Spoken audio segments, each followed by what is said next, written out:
কুমিল্লা বিবির বাজারে সাম্প্রতিককালের ভয়াবহ বন্যায় ক্ষতিগ্রস্ত ৫০ জন কৃষকের মাঝে বিনামূল্যে ৩,৫০০টি ইরি ২২ জাতের ধানের চারা বিতরণ করেছেন কুমিল্লা ব্যাটালিয়ন অধিনায়ক লেফটেন্যান্ট কর্নেল ইফতেখার হোসেন। মঙ্গলবার ১৭ সেপ্টেম্বর কৃষকদের মাঝে ধানের চারা বিতরণ করেন তিনি। চারা সংগ্রহের সার্বিক ব্যবস্থাপনায় ছিলেন মেজর আরাফাত হোসেন অনিক। বন্যায় ক্ষতিগ্রস্ত এলাকার উপেক্ষাকৃত নিম্ন আয়ের কৃষকদের দুর্দশা দূরীকরণে এই চারা বিতরণ পদক্ষেপ আসন্ন ইরি মৌসুমে কিছুটা হলেও স্বস্তির পরিবেশ তৈরি করবে। কুমিল্লা সদর উপজেলার ৬ নং জগন্নাথপুর ইউনিয়নের বিবির বাজার খেলার মাঠ প্রাঙ্গণে উপস্থিত হয়ে সংশ্লিষ্ট উপজেলার বন্যায় ক্ষতিগ্রস্ত ৫০ জন কৃষকের মাঝে ধানের চারা বিতরণ করেন। বন্যার পানি নেমে যাওয়ার সঙ্গে সঙ্গে কৃষকেরা যখন বীজতলা তৈরির জমির অভাবে বিপর্যস্ত, তখন বিজিবি কুমিল্লা জেলার সম্মিলিত উদ্যোগের মাধ্যমে বীজতলা হতে চারা উৎপাদন করে ক্ষতিগ্রস্ত বিবির বাজারে কৃষকদের মাঝে চারা বিতরণ করে জমি করি চাষের আওতায় নিয়ে আসে। তবে পর্যায়ক্রমে আরও বেশি সংখ্যক কৃষকদের পুনর্বাসনের আওতায় আনার পরিকল্পনাও এই বাহিনী রয়েছে।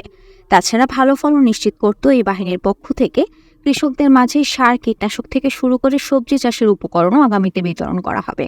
কুমিল্লা ব্যাটালিয়নের অধিনায়ক লেফটেন্যান্ট কর্নেল ইফতেখার হোসেন জানান, আকস্মিক বন্যায় কুমিল্লা বিবির বাজার অঞ্চলের অসংখ্য মানুষ গৃহহীন হয়ে পড়েছেন এবং কৃষকদের ব্যাপক ক্ষতিগ্রস্ত হয়েছে। তাদের পুনর্বাসনের কার্যক্রমের অংশ হিসেবে কুমিল্লা ব্যাটালিয়ন বাহিনী এই সকল গৃহহীনদের ঘর করে দেওয়া সহ ক্ষতিগ্রস্তদের গৃহ নির্মাণ উপকরণ সরবরাহের উদ্যোগ করবে।